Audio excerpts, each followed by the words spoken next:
আকাশবাণী কলকাতা স্থানীয় সংবাদ পড়ছি শুভ্রা চক্রবর্তী। প্রথমে বিশেষ খবর।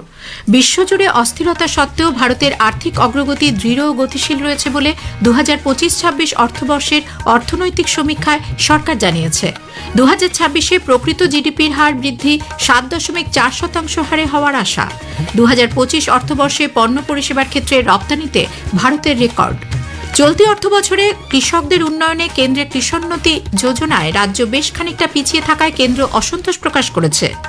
5 রাজ্যে আসন্ন বিধানসভা ভোটে রাজ্যের স্বরাষ্ট্র সচিব সহ 15 জন আইএএস আধিকারিককে পর্যবেক্ষক হিসেবে নিয়োগ করার সিদ্ধান্ত পুনর্বিবেচনার আবেদন জানিয়ে রাজ্য সরকার নির্বাচন কমিশনকে চিঠি দিয়েছে।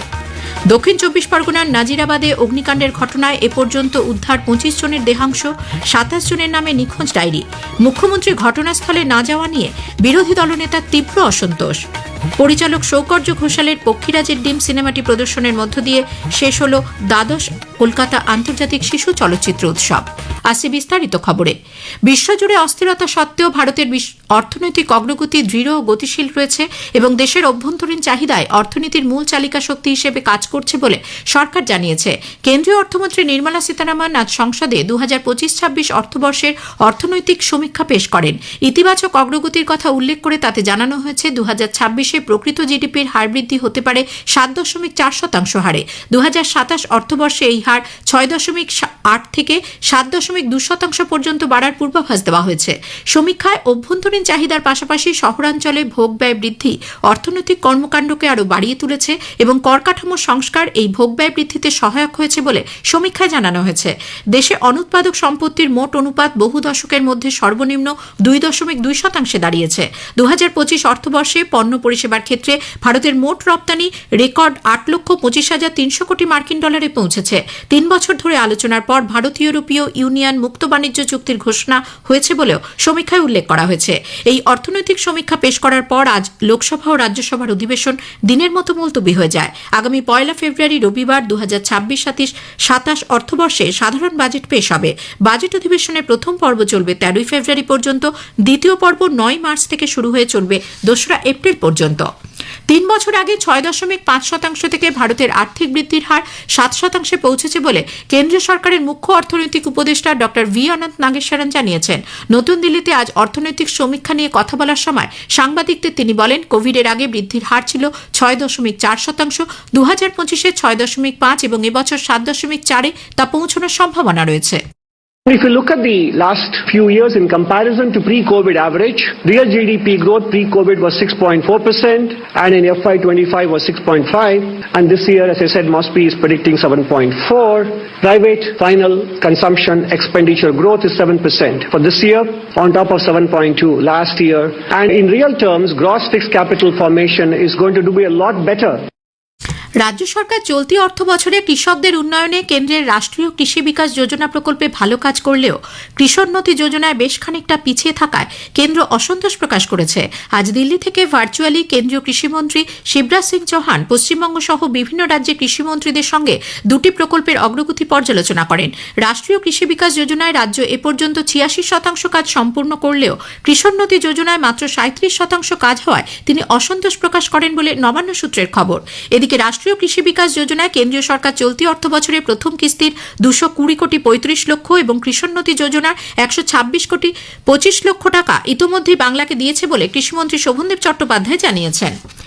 উচ্চশিক্ষা প্রতিষ্ঠানে জাতপাত নিয়ন্ত্রণে বিশ্ববিদ্যালয় মঞ্জুরি কমিশনের সমতা বিধান সংক্রান্ত নতুন নিয়ম 2026 আপাতত কার্যকর করা যাবে না বলে নির্দেশ দিয়েছে সুপ্রিম কোর্ট। এই সংক্রান্ত 3টি মামলার শুনানি করতে গিয়ে প্রধান বিচারপতি সূর্যকান্ত এবং বিচারপতি জয়মাল্য বাগচির বেঞ্চ জানিয়েছে, বিশ্ববিদ্যালয় মঞ্জুরি কমিশন জাতপাত দূর করতে যে নতুন নিয়ম করেছে তা খতিয়ে দেখতে প্রাক্তন বিচারপতিদের নিয়ে একটি কমিটি গঠনের প্রয়োজনীয়তা রয়েছে। 5 রাজ্যে আসন্ন বিধানসভা ভোটে রাজ্যের স্বরাষ্ট্র সচিব সহ 15 জন আইএএস আধিকারিককে পর্যবেক্ষক হিসেবে নিয়োগ করার সিদ্ধান্ত পুনর্বিবেচনার আবেদন জানিয়ে রাজ্য সরকার নির্বাচন কমিশনকে চিঠি দিয়েছে। ওই 15 জনের মধ্যে 9 জন আধিকারিকের বিকল্প নাম রাজ্যের তরফে কমিশনের কাছে প্রস্তাব করা হয়েছে বলে প্রশাসনিক সূত্রে জানা গেছে। উল্লেখ্য, পশ্চিমবঙ্গ সহ 5 রাজ্যে আসন্ন নির্বাচনের জন্য নির্বাচন কমিশন এ রাজ্যের 15 জন আইএএস ও 10 জন আইপিএস আধিকারিককে কেন্দ্রীয় পর্যবেক্ষক হিসেবে নিয়োগ করেছে। এই তালিকায় রাজ্যের স্বরাষ্ট্র সচিব জগদীশ প্রসাদ মিনা ছাড়াও 2 জন পুলিশ কমিশনার রয়েছেন। নিয়োগের জন্য রাজ্য সরকারের কাছে 5 বার আধিকারিকদের নামের তালিকা চেয়ে না পাওয়ার কারণেই কমিশন স্বতঃপ্রণোদিতভাবে এই আধিকারিকদের বলে জানা গেছে। এসআইআর এর কাজে নিযুক্ত 3 আধিকারিককে বদলির নির্দেশ প্রসঙ্গে রাজ্য সরকার নিজের অবস্থান স্পষ্ট করেছে। কাজের চাপ কমাতেই তাদের অপেক্ষাকৃত কম গুরুত্বপূর্ণ জায়গায় বদলি করা হয়েছে বলে নবান্ন তরফে নির্বাচন কমিশনকে জানানো হয়েছে।